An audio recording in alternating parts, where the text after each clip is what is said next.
Isang mapagpalang umaga po sa ating lahat. Handa na po ba tayong magpuri sa ating Panginoon? Isang malakas niya akong amen para sa ating Panginoon. Naniniwala po ako na ang lahat ay pinagpala ng Diyos. Iningatan sa bawat buhay natin. Tunay na sa umagang ito, ipahayag natin kung gaano kabuti ang Diyos sa buhay ng bawat isa. Para po sa ating open song, awitin po natin ang Diyos ng kabutihan.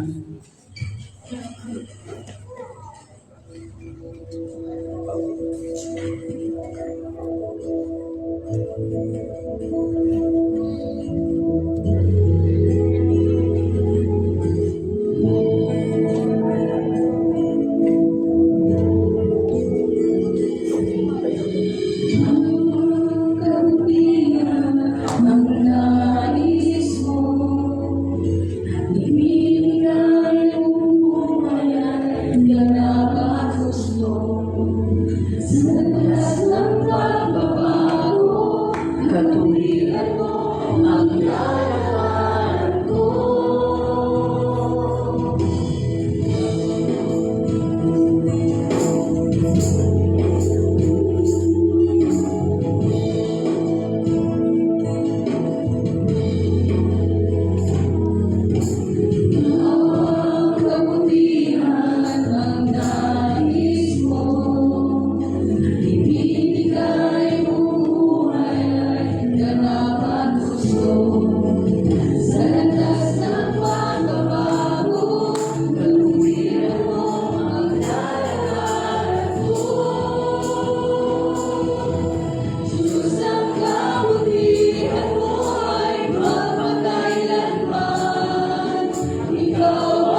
Amen.